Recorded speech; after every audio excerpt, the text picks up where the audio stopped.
모든 것은 언제, 무얼, 얼마나 먹느냐의 세 가지 문제로 귀결됩니다. 12시간 안에 한 끼나 두 끼 이상은 먹지 않는다. 음식 섭취 가능 시간대는 하루 4시간에서 6시간 정도가 가장 좋다. 하루 두 끼 먹으면 가능하죠. 나머지 시간에는 아무것도 먹지 않는다. 간식도 당연히 금물인데요. 그때 드실 수 있는 것은 물, 블랙커피, 아메리카노 말씀하시죠? 무가당 차를 마시는 건 괜찮다. 안녕하세요 시청자 여러분. 오늘도 만나 뵙게 돼서 반갑습니다. 여러분의 소중한 시간을 아껴드리기 위해서 책의 핵심 내용만 쏙쏙 빼서 전달해드리는 건강 스케치입니다. 오늘은 3부입니다. 내가 의대에서 가르친 거짓말들입니다. 진행은 로버트 러프킨 박사님이시고요. 펴낸 곳은 정말 중요한입니다. 책 표지 한번 볼까요? 이렇게 생기셨습니다. 이렇게 생겼고요. 로버트 러프킨 박사님, 교수님은 이렇게 생기셨습니다. 참 온화하고 인자하게 생기셨네요. 이 책은 제가 3부로 끝을 낼 텐데요. 오늘 정말 중요한 내용이 많습니다. 오늘 중요한 내용 한번 살펴보도록 할게요. 건강하게 살려면 어떻게 해야 될 것인가에 대해서 말을 했습니다. 그래서 그 12장 건강 설계입니다. 바로 들어가도록 하겠습니다. 서론이 길면 뭐다? 혼난다. 단순히 생활 습관을 바꾸기만 해도 병원에서 얻는 질병을 예방하고 개선할 수 있다. 병원에 갔는데 이건 이상적인 의사 선생님입니다. 병원에 갔는데 의사에게 이런 말을 들었다고 상상해보자. 약을 써보기 전에 먼저 환자분 스스로 설탕, 곡물, 씨앗기름을 드시지 마세요. 결핍된 영양을 바로잡고 독소를 제거하면서 근력운동과 수면 개선 훈련도 조금씩 해 나가보죠. 그렇게 했는데도 정 안 되면 그때 약을 드리겠습니다. 세상에 이런 사람이 있을까요? 제약회사는 나에게 뒷돈을 찔러주고 효과도 없는 알츠하이머병 약물에 대해 환자 앞에서 떠들게 만들 수 있다. 그 약품을 처방하면 이번에는 또 보험회사가 나에게 보상해 줄 터이다. 하지만 환자에게 생활 습관을 바꿔서 증세를 개선할 수 있다고 조언한다면 진료비 받고 내게 돌아올 건 아무것도 없다. 의사가 여러분의 건강을 챙기지는 않는다. 영양사가 내 몸매를 날씬하게 가꾸지도 않는다. 헬스 트레이너가 탄탄한 몸을 책임지는 일도 없다. 결국 자신에게 달린 문제다. 그래서 자신에게 달린 문제이기 때문에 우리 선생님들께서는 건강 스케치를 잘 보시고 계시죠? 너무 감사합니다. 설탕과 가공식품 중독에서 벗어나기는 어렵다. 그러나 중독된 결과로 생긴 비만, 당뇨병, 심장병, 암, 알츠하이머병 등과 싸우기는 너무 어렵다. 증상이 나타날 때까지 기다리지 말고 미리 건강을 관리하자. 당뇨병, 고혈압, 이상지질혈증, 심장발작, 뇌졸중, 알츠하이머병, 암 같은 많은 질병은 상당히 진행될 때까지 증상이 없을 수도 있다. 지금 시작하자. 계획을 세우고 시작하자. 건강 설계는 세 부분으로 나누어집니다. 인류의 가장 오래된 치유 전략의 문부터 두드려 보도록 하겠습니다. 바로 영양 선택입니다. 여러 가지가 있는데요. 오늘은 영양에 대해서만 제가 한번 발췌를 해봤습니다. 첫 번째 건강 설계 계획 1. 영양. 영양은 일반인도 쓸 수 있는 아주 강력한 의료 도구다. 무엇을 먹느냐는 우리가 매일 마주치는 선택이다. 만약 생활 습관에서 단 하나만 바꿀 수 있다면 그건 영양이어야 한다. 언제, 무얼, 얼마나 먹느냐가 건강과 수명에 엄청난 영향을 끼친다. 사람들은 건강하게 먹으라 하거나 식단을 개선하라는 조언을 듣고도 실패한다. 항상 그렇죠? 건강이 무엇을 의미하는지를 두고 혼란스럽고 상충되는 말들이 세상에 난무하기 때문이다. 저도 역시 그렇습니다. 어떤 인터뷰 하신 분들은 어떤 인터뷰인은 고기가 좋다 그러고 어떤 인터뷰인은 또 고기가 안 좋다 그러고 그죠? 네. 그래서 참 그렇습니다. 어떤 인터뷰는 또 소금이 안 좋다 그러고 어떤 인터뷰는 소금이 좋다 그러고 여러분들도 댓글에다가 그래서 어떻게 할까요? 막 이렇게 댓글 다시는 분들이 있는데요. 제가 항상 댓글을 달아드립니다. 이 세상에 어떤 음식이든 약물이든 제가 공부해 보니까 여러분들도 물론 아시겠지만 어떤 음식이든 약물이든 다 양면성이 있는 거니까 우리가 항상 양쪽 의견을 다 들어봐야 됩니다. 그죠? 그래서 저도 다양한 분들을 인터뷰하고 다양한 책들을 소개해 드리는 겁니다. 다만 제가 좀 중점을 두는 것은 좀 자연치유 쪽에 가깝게 합니다. 무조건 수술하고 째고 그러지 말고 그러는 게 아니고 필요하죠. 필요한데 그것도 필요하지만 되도록이면 자연치유할 수 있고 통합치료할 수 있는 그런 방법에 대해서 제가 항상 책도 그런 쪽으로 제가 선택을 많이 해드리죠.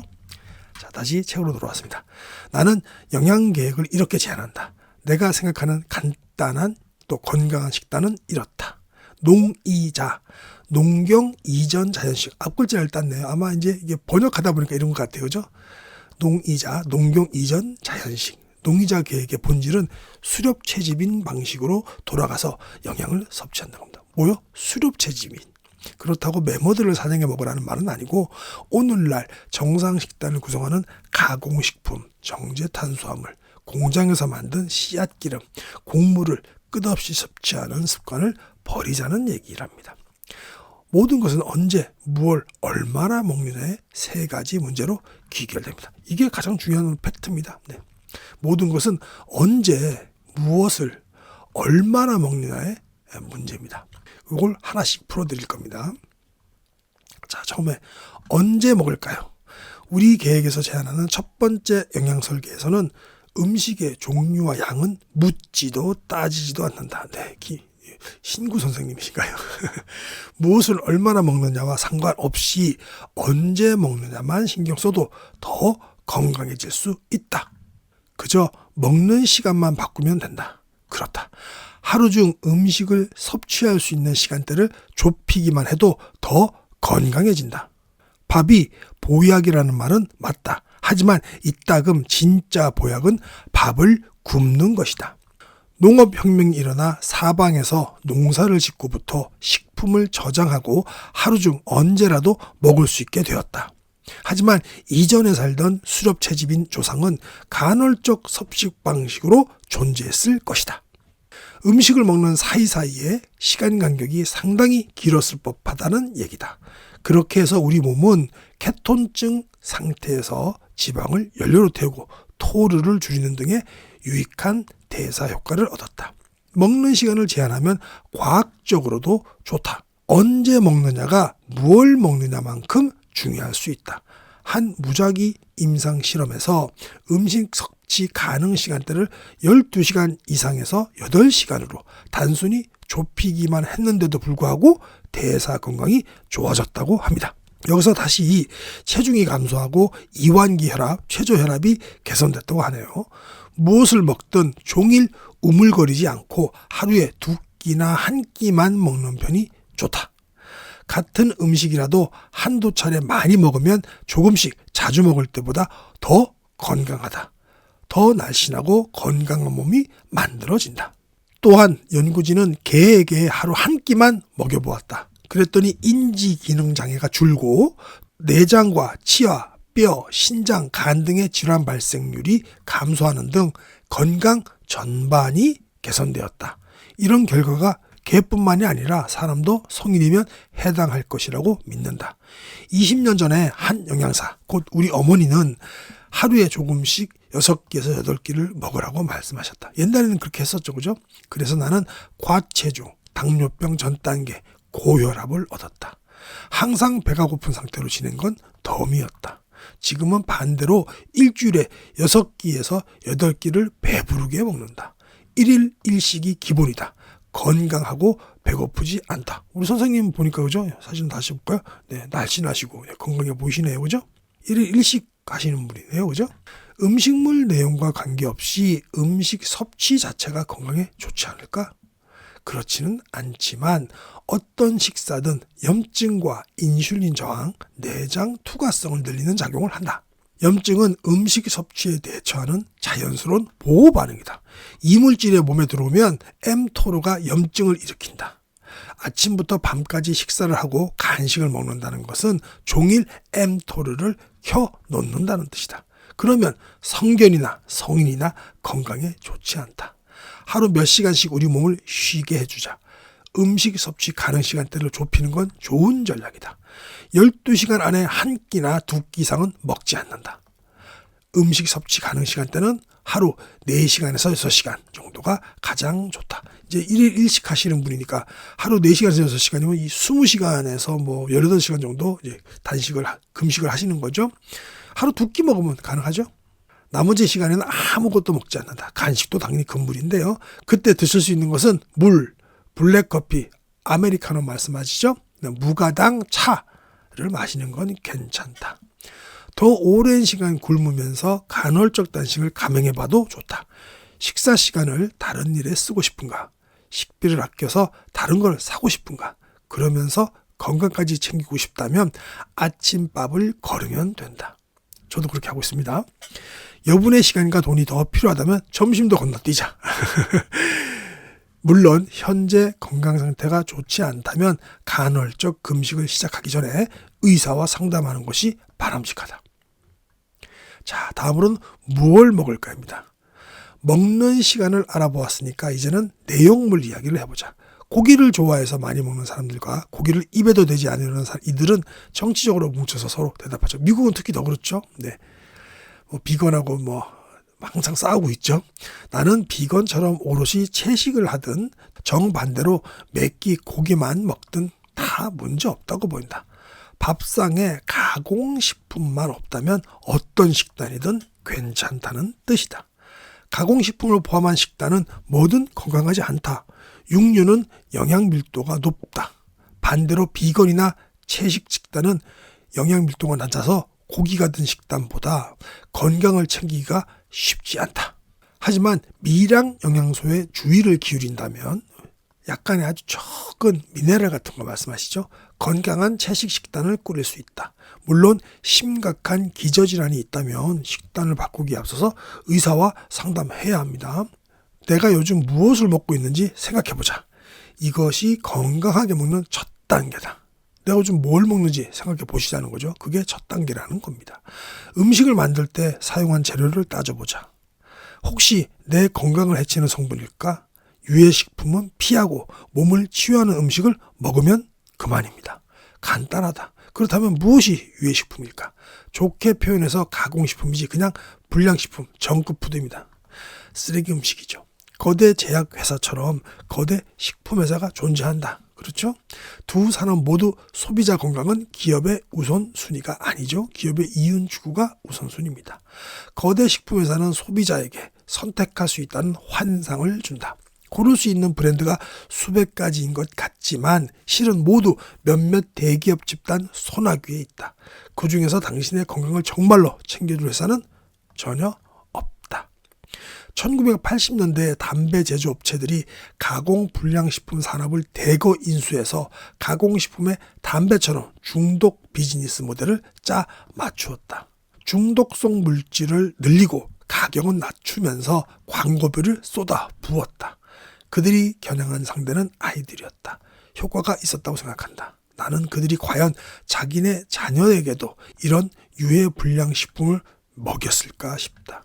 지난 2세기 동안 설탕, 흰 밀가루, 백미, 식물성 기름, 즉석 음식 같은 가공식품 소비가 급증한 현상과 비전염성 질병의 발생률이 증가하는 추세는 같이 움직였다. 반면 동물성 지방 소비는 이때 감소했다. 가공식품은 무엇이 문제일까? 가공식품에는 정제 탄수화물 또 PUFA 다중 불포화 지방산이라고 하네요. 곡물, 글루텐이 많이 들었다. 제조 과정에서도 흔히 씨앗기름을 사용하는데 여기에는 염증을 일으키는 릴루넨산, 오메가6 지방산이 듬뿍 들었다. 조금은 괜찮은데 이걸 듬뿍 들었으니까 문제가 되는 거죠. 정크푸드에서 몸에 가장 나쁜 내용물은 다음 세 가지다. 먹지 않는 것이 좋다. 하나씩 자세히 알아보도록 하겠습니다. 첫 번째는 설탕과 정제 탄수화물이고요. 두 번째는 씨앗기름과 식물성 기름입니다. 씨앗기름 뭘 말하는지 구체적으로 알려주셨고요. 세 번째는 곡물과 글루텐입니다. 자, 그럼 첫 번째 설탕과 정제 탄수화물을 보겠습니다. 이 물질이 대사 건강과 수명에 얼마나 해로운지 또 다시 말할 필요가 없을 것 같습니다. 그러나 여전히 당과 또 정제 탄수화물을 거리낌 없이 먹는다면 아마도 건강에 무심하거나 독해력에 문제가 있을 것이다. 귀에도 문제가 있겠죠. 귀 따갑게 들었을 텐데도 계속 드신다는 문제가 있죠. 그래도 다시 한번 요약한다. 정제 탄수화물은 인슐린 저항을 만들고 mTOR를 켜는데, 그러면 이거 두 개가 염증과 주요 만성병 대부분이 생기고 몸이 전반적으로 늙는다. 뭐가요? 정제 탄수화물이요. 씨앗기름과 식물성 기름. 때는 1901년이었다. 독일군은 유보트 잠수함에 쓸 더 나은 윤활제를 필요했다. 독일 과학자들이 액체인 식물성 기름에 수소를 첨가해서 부분적으로 굳힌 고체 유지를 만드는 법을 궁리해 냈는데요. 이 제조법은 나중에 프록터 앤 갬블에 팔렸고, 프록터 앤 우리가 P&G라고 아시잖아요, 그죠? 그 회사입니다. P&G. 우리나라에서는 많이 또 뭐 샴푸 같은 거 뭐 있잖아요. 네. 우리나라로 따지면 LG 생활건강 같은 그런 큰 회사죠. 글로벌 큰 회사죠. 이 미국 회사는 그 기름을 제빵과 튀김에 쓰는 식용유로 팔기로 결정한다. 바로 크리스코라는 쇼트닝 제품이다. 이렇게 트랜스 지방이라는 것이 생겨나 심장 질환이 복중했으니 그저 안타까울 뿐이다. 크리스코는 이후 제조법을 조금 바꾸어서 1회 섭취 분당 트랜스 지방을 0.5kg 이하로 줄였다. 이 꽁수예요, 그죠? 제품의 영양 성분표에 트랜스 지방 함량을 0g으로 표기할 수 있게 해준 편법이었다. 다 짜고 치는 고스톱입니다. 이어서 P&G 그 회사는 미국 심장협회에 170만 달러를 지불하고 신제품 크리스코를 홍보하면서 이 기름으로 요리하면 동물성 지방을 쓰는 것보다 건강하다는 거짓말을, 새빨간 거짓말을 퍼뜨렸다고 합니다. 나는 씨앗기름과 식물성 기름을 되도록 먹지 않으려고 노력한다. 여기에는 염증을 일으키는 오메가6 지방산, 아까 말했죠? 리놀렌산이 풍부하게 가득가득 들었다고 합니다. 다음과 같은 8가지 기름이 대표적인데요. 나는 이 기름들을 요즘 말로 극혐한다고 합니다. 첫 번째, 카놀라유. 두 번째, 옥수수유. 세 번째, 면실유. 네 번째, 콩기름. 다섯 번째, 해바라기유. 여섯 번째, 홍화유. 홍화씨유 같은 건데요. 그죠? 일곱 번째, 미각유. 여덟 번째, 포도씨유. 이 8가지 기름은 종종 건강한 식물성 기름으로 홍보되기도 한답니다. 그렇지만 사실이 아닙니다. 좋은 기름을 예를 드셨는데, 버터와 우지, 또 기버터 있죠? 인도식 버터 기름, 코코넛 기름, 야자유, 올리브유, 아보카도 기름 등이 건강한 기름이다. 곡물과 글루텐 제한하기 챕터입니다. 농업혁명은 인류 역사에서 가장 큰 실수였다. 이렇게까지 말씀하셨네요. 건강을 위해서 말씀하신 것 같아요. 빙하기 말기 수렵체지민의 평균 신장은 남성이 175. 와, 대단합니다. 여성이 165cm였답니다. 대단한 거예요, 그죠? 농업을 시작하고 나서 인류의 평균 신장이 크게 줄었다. 기원전 3000년경 신장은 남성이 160, 여성이 152까지로 작아졌답니다. 그러니까 원래는 이 수렵채집 할 때는 175였는데 줄었습니다. 15cm나 160으로 줄었고, 여성은 165에서 152로 줄었습니다. 여성도 13cm 줄었고 남성은 15cm나 줄었네요. 그죠? 그 뒤로 다시 키가 조금씩 커지긴 했지만 오늘날 그리스인과 튀르키예인은 여전히 수렵채집인 조상보다 키가 작다. 야, 이거 쇼킹한 일이네요. 이뿐만이 아니다. 수렵채집인에 비해서 농부의 치아 범랑질 결손은 거의 50%나 더 심해졌다. 철분 결핍 빈혈은 4배, 전염병 감염은 3배나 더 늘었다. 척추의 퇴행성 병증도 많아졌다. 게다가 기대 수명이 농부는 기껏해야 19년이었는데 수렵채집인들은 약 26년이었다. 이것도 그랬군요. 나는 빵을 좋아한다. 하지만 건강을 고려해서 곡물은 최대한 섭취하지 않으려고 한다. 이분도 빵은 좀 드시나 보네요. 그죠? 곡물이건 아니건 상관없이 말이다. 곡물을 먹은 농부가 그러지 않았던 수렵채집인보다 형편이 더 나빴다. 도대체 곡물은 무엇이 문제일까? 첫째, 곡물에는 글리포세이트라는 성분이 있을 수 있다. 제초제이자 건조제로 쓰인다. 농약 말씀하시는 것 같아요. 미국 환경보호청과 유럽연합 집행위원회는 글리포세이트가 인간에게 위험한 증거는 없다고 말하지만 우리가 믿을 수 있을까요? 다른 연구 결과를 보면 글리포세이트가 발암물질일 가능성이 있다. 네, 그렇죠.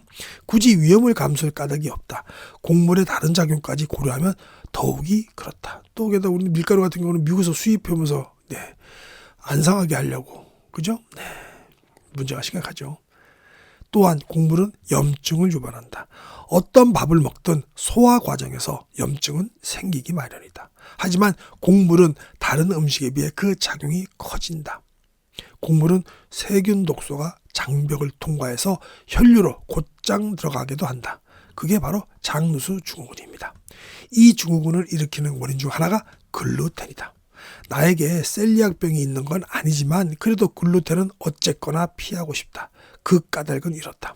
글루텐이란 무엇일까요? 글루텐은 밀, 보리, 호밀, 그리고 밀과 호밀의 교잡종인 트리티케일이 든 여러 형태의 여러 유형의 단백질을 통칭하는 말이다.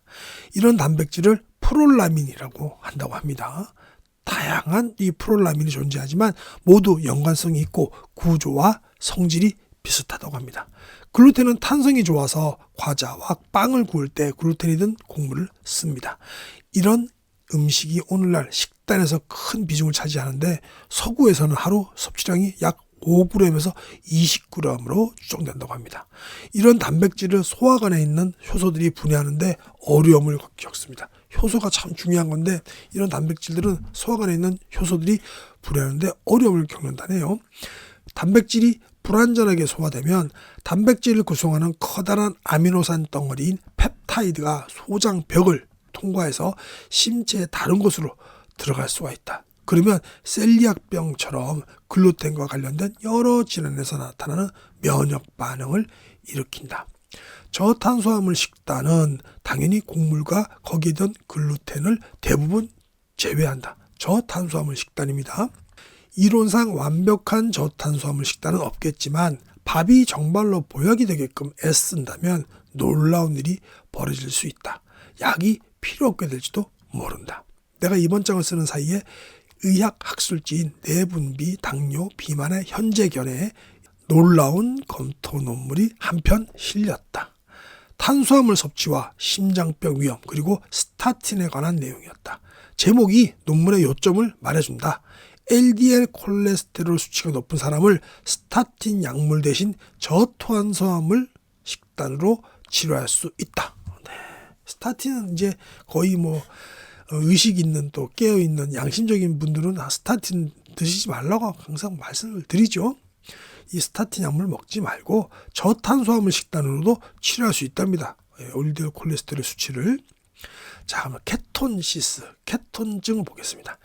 이 책에서 제안하는 건강 설계를 충실히 따르면 대개 케톤증이 생기는데 그건 좋은 일이다. 건강 성과급을 받았다고 보너스를 받았다고 생각하면 된답니다. 케토시스는 잠시 부는 건강 열풍이 아니다. 약 1만 2천 년 전에 농업혁명이 일어나기 전까지 250만 년 동안 인류가 누린 건강한 기본 영양 상태다. 그렇게 믿을 이유는 많다. 우리의 수렵체지민 조상은 여러 면에서 형편이 좋지 않았지만 식생활만큼은 그렇지 않았다. 농업으로 전환한 대가를 현대 우리도 대사질환과 염증, 건강 악화 등으로 치르고 있다. 그렇다면 케톤증이란 무엇일까? 쉽게 말하면 우리 몸이 케톤을 연료로 쓰는 상태를 말한다. 탄수화물은 신체의 주된 에너지원이다.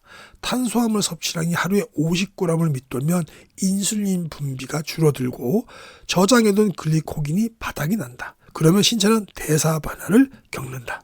이때 두 가지 과정이 일어나는데 바로 포도당이 신생 합성을 거치고 케톤이 생성된다고 합니다. 포도당 신생 합성은 몸속 특히 간에서 포도당을 새로 만드는 경로다. 우리 몸에 포도당이 부족하면 포도당 신생 합성만으로는 에너지 수요를 따라잡지 못해서 포도당을 대신할 주요 에너지원으로 케톤체를 생성하기 시작한다. 저혈당으로 인슐린 분비가 감소하면 저장되는 지방과 포도당이 확 줄어든다. 이때 다른 호르몬이 변화를 겪으며 지방 분해가 증가해서 지방산이 더 늘어날 수 있다. 지방산은 대사를 거쳐 아세톤 같은 기본 케톤체가 된다. 케톤 식단을 유지하면 케톤이 쌓이는데 이런 대사 상태를 영양적 케톤증이라고 한다. 신체에 다시 탄수화물이 많아지지 않는 한 신진대사는 줄곧 케톤 상태를 유지한다. 영양적 케톤증 상태에서는 케톤체가 혈중 pH에 아무런 변화도 일으키지 않고 작은 집단으로 생성되므로 상당히 안전하다고 여겨진다.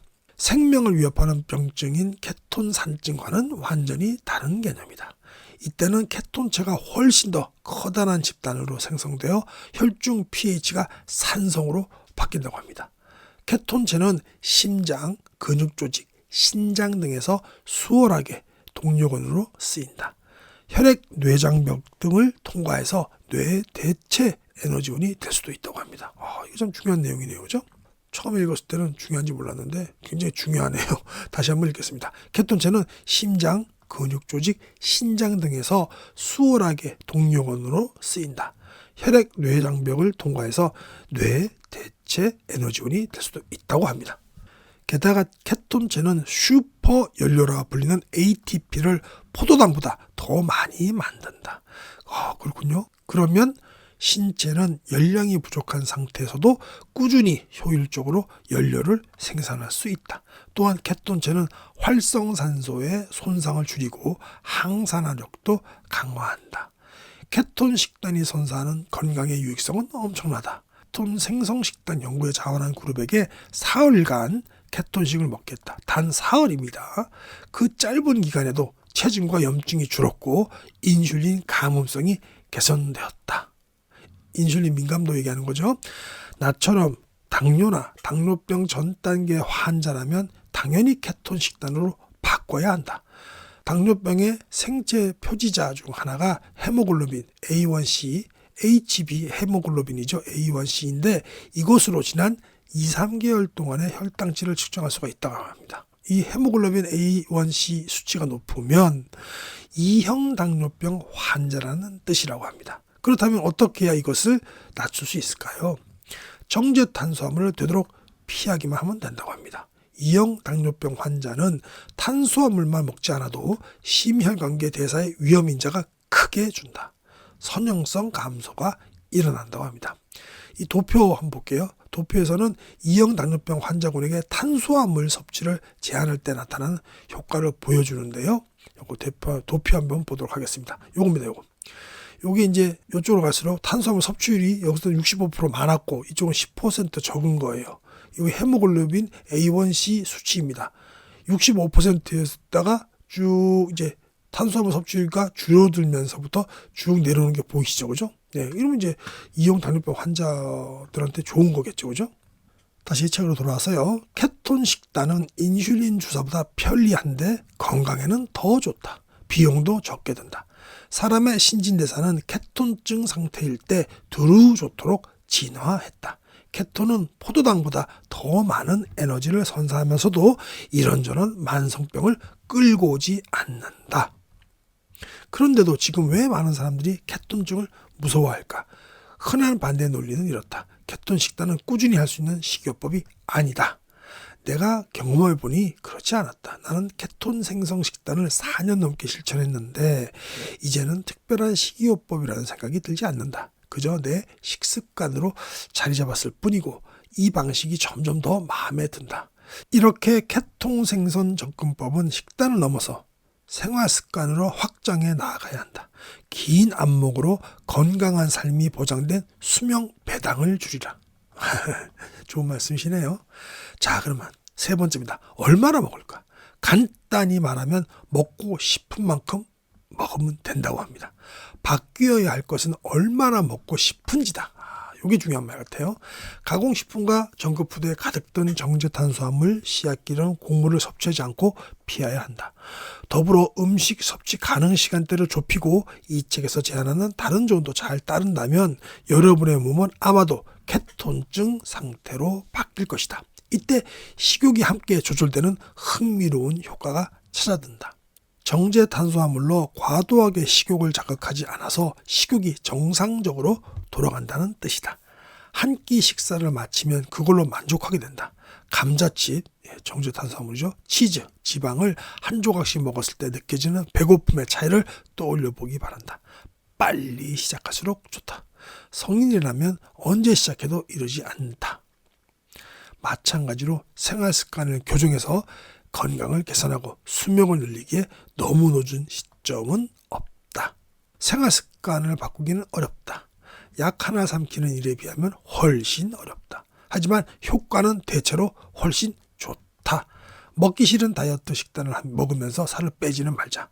오늘 차린 밥상을 평생 그대로 이어가는 것이다. 이것이 농이자 농경 이전의 자연식 계획을 유지하는 비결이다. 영양에 관한 이야기를 끝내기 전에 몇 가지 덧붙일 말이 있다. 참 꼼꼼하시고 자상하십니다. 열량은 마시지 않고 먹는 것이다. 요거 무슨 말일 것 같아요? 감이 오시나요? 저는 처음에 이거 읽고 감이 왔었습니다.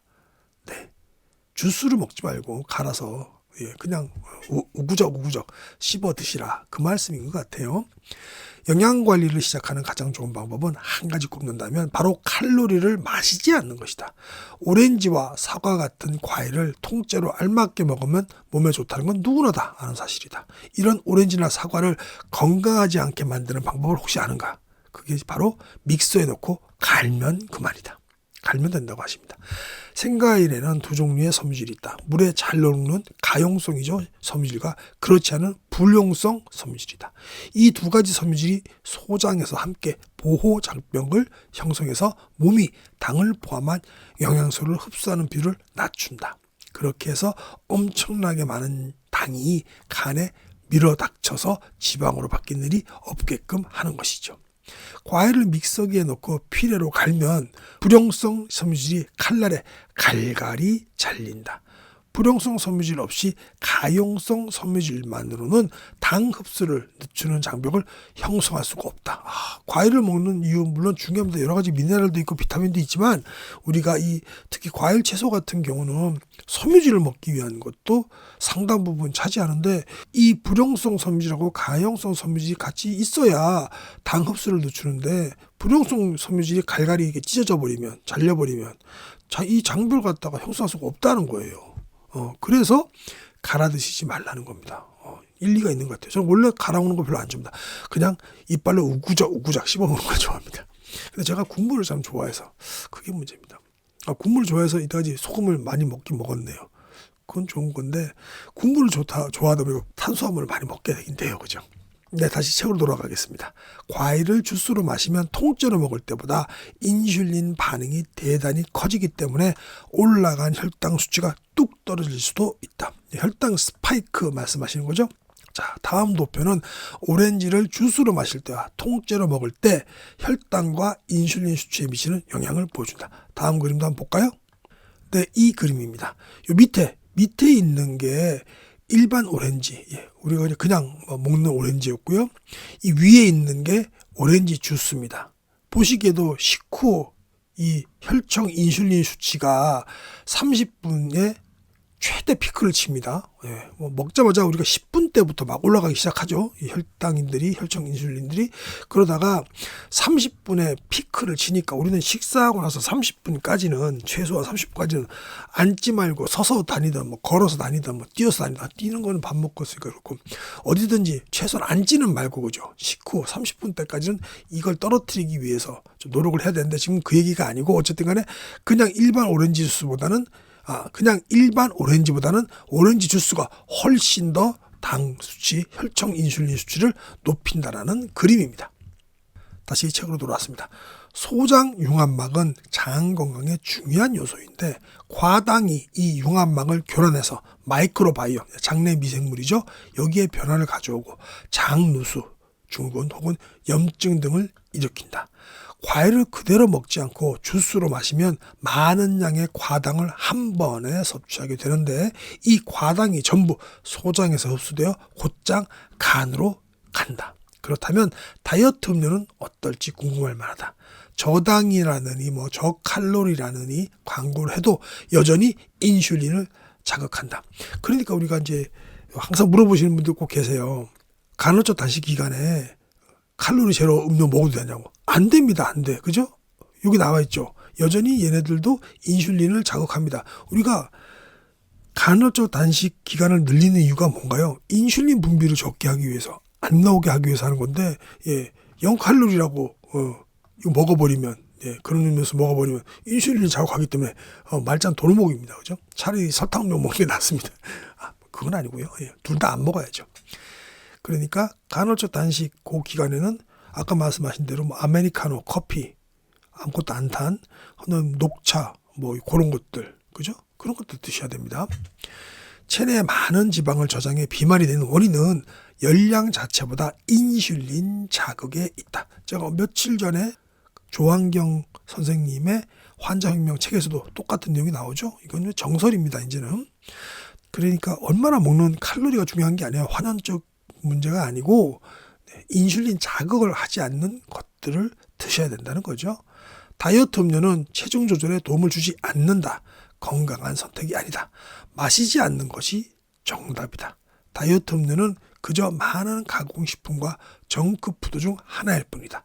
그야말로 건강의 적이다. 건강의 주적입니다. 자, 이것도 볼까요? 원재료명, 영양정보 읽기. 오늘날 슈퍼마켓에서 파는 식품 중 90%가 100년 전에는 있지도 않았던 것이다.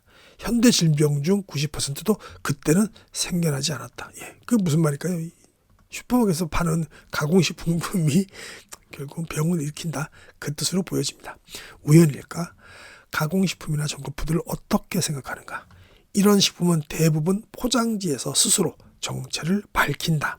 식품 포장지에 적힌 원재료 이름과 영양 정보를 들여다보자. 이런 영양 성분 표기가 없는 비가공식품은 괜찮을까? 전부는 아니어도 대다수가 건강한 식품이다. 공장식품 먹으면 안 된다는 말씀이시죠. 식품 라벨을 살피는 습관을 들이자. 아니면 라벨이 없는 비가공식품을 구입하자.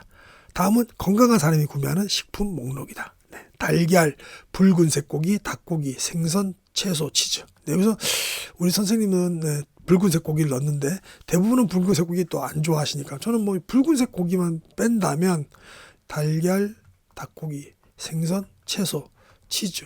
요건 좀 괜찮을 것 같은데요. 붉은색 고기는 조금 우리가 하도 이것도 세뇌당한 걸까요? 어쨌든 간에 여러모로 봤을 때는 많은 실험 결과, 임상 실험 결과 붉은색 고기는 문제가 있는 것으로 나타났으니까요. 요건 또 우리가 좀 걸러서 드려야 될 것 같습니다. 건강은 결국 입으로 들어온다. 현명한 선택을 하자. 자, 그다음 마지막으로 먹는 순서도 중요한데요. 먹는 순서를 지키는 거. 요거 챕터 보도록 하겠습니다. 냉장고를 농업 이전의 자연식 식품으로 채웠다. 건강한 기름을 사용해서 식사를 준비했다. 이렇게 오늘의 첫 끼, 아니 하루 한 끼를 챙기면 되는 건가? 잠깐만 한 가지만 더 신경 쓰자. 다량 영양소를 먹는 순서다. 음식을 먹는 순서도 중요하다. 먼저 지방과 단백질로 시작한다. 탄수화물은 제일 마지막에 먹는다. 그렇게 해서 인슐린과 포도당의 반응을 줄인다. 탄수화물을 먼저 먹으면 인슐린과 포도당의 수치가 치솟은 뒤에 순식간에 뚝 떨어진다. 계속 혈당 스파이크 말씀하시는 겁니다. 자, 오늘의 결론 및 핵심 요약 시간입니다. 여러분들께서 가장 좋아하시죠? 우리는 항상 까마귀 고기를 먹습니다. 자, 12장 건강 설계에 대해서 오늘 알려드렸습니다. 마지막입니다. 단순히 생활 습관을 바꾸기만 해도 병원에서 얻는 질병을 예방하고 개선할 수 있다. 단순히 생활 습관을 바꾸는 겁니다. 이게 단순이란 말이 들어서 그런데 저도 항상 얘기하지만 생활 습관 바꾸는 게 만만치 않죠. 약을 써보기 전에 가장 이상적인 의사 선생님의 말씀입니다. 약을 써보기 전에 먼저 환자분 스스로 설탕, 곡물, 씨앗기름은 드시지 마시고요. 결핍된 영양을 바로잡고 독소를 제거하면서 근력운동과 수면 개선 훈련도 조금씩 해나가고 그렇게 했는데도 안 될 때 제일 마지막에 약을 드리겠습니다라는 의사 선생님이 앞으로도 나오기가 힘들겠죠. 네. 건강설계계획 1. 영양입니다. 만약 생활 습관에서 단 하나만 바꿀 수 있다면 그건 영양이어야 한다. 가장 중요한 겁니다.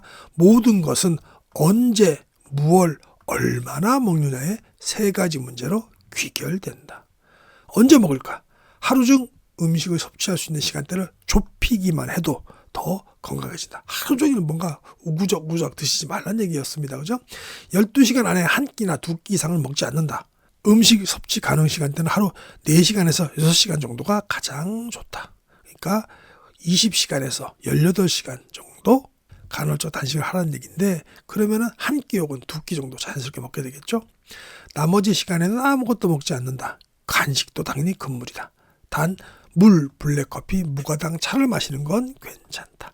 자, 다음으로 무엇을 먹을 것인가? 밥상에 가공식품만 없다면 어떤 식단이든, 비건 식단이든 아니면 황제 다이어트든 상관없다는 얘기입니다.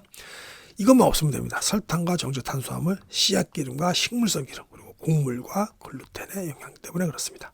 자, 그러면 얼마나 먹을까요? 간단히 말하면 먹고 싶은 만큼 드시라는 겁니다. 바뀌어야 할 거는 다른 게 아니고 얼마나 먹고 싶은지다라는 거죠. 열량은 마시지 않고 먹는 것이라는 챕터에서는요, 과일을 믹서기에 넣고 갈면 불용성 섬유질이 칼날에 갈갈이 잘리고 찢겨져서 이 불용성 섬유질이 없이 가용성 섬유질만으로는 당 흡수를 늦추는 장벽을 형성할 수 없기 때문에 그냥 드시라는 거였습니다. 저당이라느니 또 저칼로리라느니 하는 광고에도 속지 마시고, 그것도 여전히 인슐린을 자극한다고 합니다. 또 체내에 많은 지방을 저장해서 비만이 되는 원인은 열량 자체보다는 인슐린 자극에 있다고 말씀하셨습니다. 마지막으로 먹는 순서를 지킨다. 뭐부터 먹어요? 지방과 단백질을 먼저 먹고 탄수화물은 마지막에 먹으면 제일 좋다고 하셨습니다. 이 얘기는 벌써 20년, 30년 전부터 있었던 얘기였고요. 오늘 마지막으로 한번 되짚어 봤습니다. 이상으로 오늘 책 리뷰 마치도록 하겠습니다. 건강은 하루아침에 망가지거나 좋아지지 않습니다. 건강 스케치와 함께 좋은 습관을 꾸준히 유지하시기 바랍니다. 지금까지 함께 해주셔서 정말 감사합니다.